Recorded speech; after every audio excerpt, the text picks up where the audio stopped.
श्री शिवाय नमस्तुभ्यम दोस्तों, हर हर महादेव। कैसे हैं आप सब? होप सो सब अच्छे होंगे। दोस्तों आज है मंगलवार का दिन। कौन सा दिन है?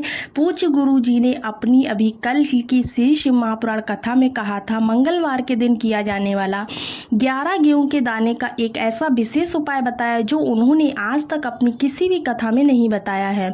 पूज्य गुरु जी ने कहा है कि जब आपके बुरे दिन चल रहे हो, जब रुपए पैसे की दिक्कत हो रही हो, जीवन में चारों तरफ से सिर्फ परेशानियां ही परेशानियां हो, उनसे बाहर निकलने का कोई रास्ता ना दिखा रहा हो, तो आपको मंगलवार के दिन कर लेना है 11 गेहूं के दाने वाला ये उपाय।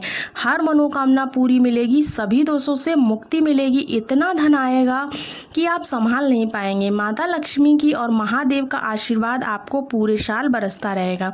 जैसा कि आप सभी लोग जानते हैं कि 13 मई 2025 यानी मंगलवार के दिन जेठ का जो है ना पहला दिन पड़ रहा है। ऐसे में आपको 11 गेहूं के दाने वाला उपाय ज़रूर से करना है, क्योंकि यह मंगलवार के दिन पड़ रही है और हमारे हिंदू धर्म में इसका बहुत ही बड़ा और विशेष महत्व होता है।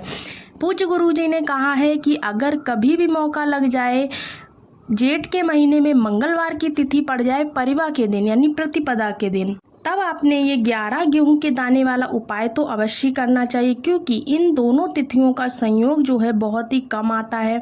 इसी के साथ दोस्तों आज का जो मंगलवार है वो बड़ा मंगलवार कहा जाता है। गुरु जी ने कहा है कि जब भी ज्येष्ठ महीने की परिवा तिथि पड़े और आप लोगों को सिर्फ और सिर्फ 11 गेहूं के दाने वाला उपाय अवश्य करना चाहिए। अगर आपने सही मुहूर्त पर सही तरह से उपाय को कर लिया, 11 गेहूं के दाने वाला यह उपाय, तो आप प्राचीन काल के समय का महा उपाय कर लेंगे। ठीक है ना।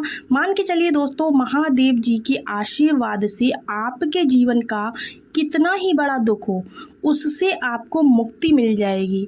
आपकी कोई भी मनोकामना हो, मान लीजिए आप नौकरी के लिए तैयारी कर रहे हैं या फिर आपकी कोई विशेष मनोकामना है जो बहुत दिनों से पूरी नहीं हो रही है, तो आपको ऐसे में ये वाला 11 गेहूं के दाने वाला उपाय ज़रूर से करना चाहिए। कोई बीमारी है उससे आपको मुक्ति नहीं मिल पा रही है, आपके जीवन में धन आना शुरू हो जाएगा, आपके जीवन में धन आने के नए नए रास्ते खुल जाएंगे। और मान के चलिए दोस्तों, फिर भी आपको किसी प्रकार की परेशानी का सामना नहीं करना पड़ेगा। इसीलिए दोस्तों 13 मई मंगलवार प्रतिपदा के दिन आप लोगों को इस वाले उपाय को ज़रूर से कर लेना है। भले ही आपने पूरे साल भर इस उपाय को ना किया हो, लेकिन अगर आप इस ज्येष्ठ महीने की पड़ने वाली प्रतिपदा के दिन अगर आप इस उपाय को कर लेते हैं ना, तो यकीन मानिए आपके जीवन का जो भी संकट है हनुमान जी ज़रूर से दूर करेंगे। ऐसा फल देंगे जिसकी आपने कल्पना नहीं की होगी। इसीलिए आप लोग इस उपाय को ज़रूर से कीजिएगा। ठीक है ना। उपाय को करना कैसे है और क्या क्या चीज़ें आपको चाहिए, इसके बारे में हम बात कर लेते हैं। अगर आप चैनल पर नए हैं तो चैनल को सब्सक्राइब कीजिएगा, वीडियो को लाइक कीजिएगा और कमेंट्स में हर हर महादेव ज़रूर से लिखिएगा, जिससे कि महादेव आपकी हर मनोकामना को पूरा करे। दोस्तों चलिए अब उपाय को देख लेते। बहुत ही आसान सा उपाय है, पूरा उपाय आपको विस्तार से यहाँ पर समझाने की कोशिश करेंगे। देखिएगा, गुरु जी ने कहा है कि अगर मंगलवार के दिन ज्येष्ठ महीने की प्रतिपदा तिथि पड़ जाए तो इस दिन आपको 11 गेहूं के दाने वाला उपाय तो अवश्य करना चाहिए।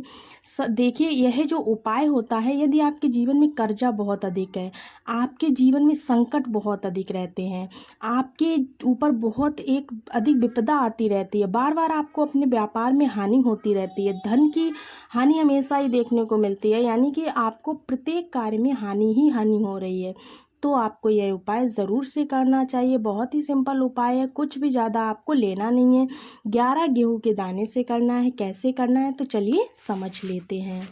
आपने लेने हैं 11 गेहूं के दाने, साथ ही साथ आपको ज़रूरत होगी चावल के दानों की। 11 चावल के दाने, 11 गेहूं के दाने, और चावल के दाने खंडित नहीं होने चाहिए, इस चीज़ का विशेष ध्यान रखिए। गेहूं कहाँ से लेने हैं तो गेहूं आपके घर पे ही मिल जाएंगे, वो वाले गेहूं ले लीजिए। अगर नहीं है तो आप मार्केट से ला सकते हैं, कोई दिक्कत की बात नहीं है। दोनों चीज़ें आपको ले लेनी है, दोनों ही चीज़ें कहीं से भी खंडित नहीं होनी चाहिए, 11 गेहूं के दाने और 11 चावल के दाने। साथ ही साथ आपको एक तावे का लोटा लेना है, उस तावे के के लोटे में आपको जल भरना है। जल आपका खुद के घर का होना चाहिए, मंदिर का नहीं होना चाहिए, किसी और के घर से नहीं ले सकते हैं, बाहर से नहीं ले सकते हैं। महादेव के शिवलिंग के पास पहुंच जाइए सारी चीज़ों को लेकर के। शाम के टाइम प्रदोष काल में इस उपाय को करिएगा। जब आप ये उपाय कर रहे हो तो अपना फेस हमेशा ही उत्तर दिशा की तरफ रखिएगा। अब यहाँ पर जो मैं आपको क्रम बताने जा रही हूँ ना, वह क्रम आपको बहुत ध्यान से सुनना है। महादेव को अगर कोई सबसे प्रिय है ना, तो उनकी सबसे छोटी पुत्री, जिसका नाम क्या है, माता अशोक सुंदरी। जो आपके पास में चावल के 11 दाने हैं ना, उन चावल के 11 दानों को माता अशोक सुंदरी के स्थान पर आपको अपना नाम व गोत्र बोलते हुए समर्पित कर देना है दोस्तों।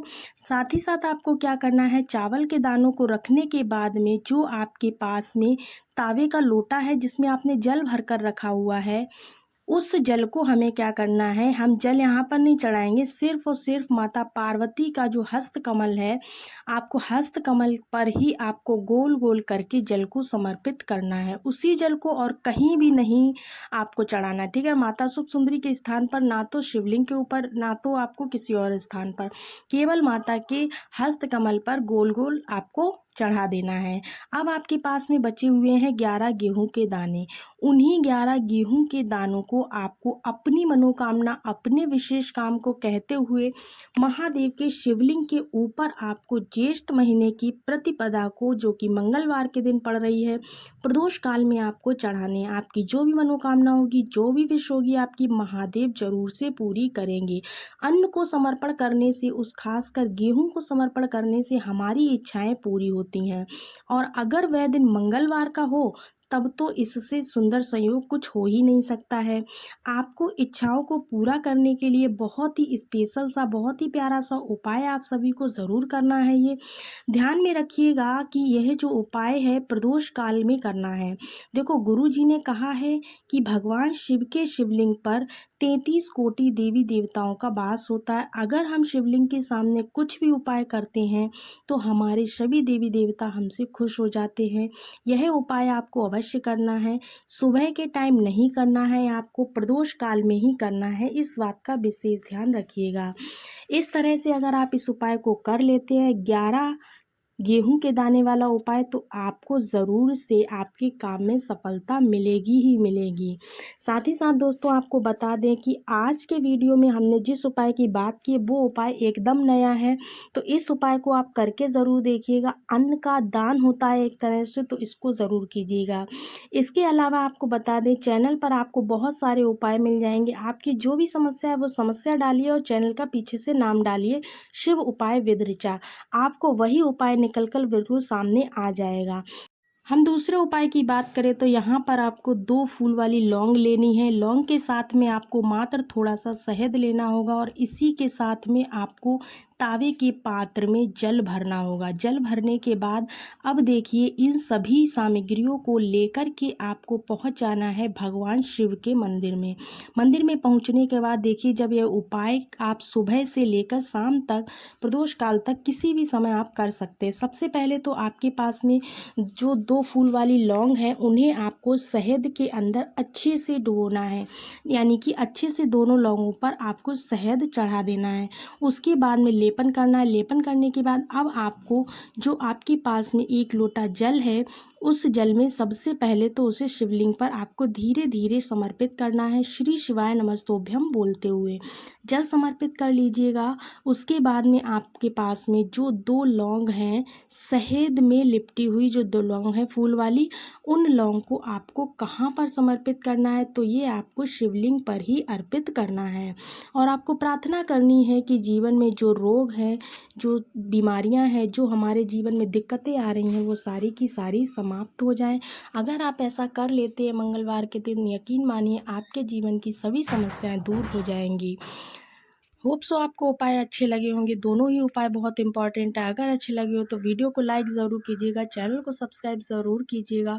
मिलते हैं आपको अगले वीडियो में, तब तक के लिए सभी को राधे राधे, श्री शिवाय नमस्तुभ्यम।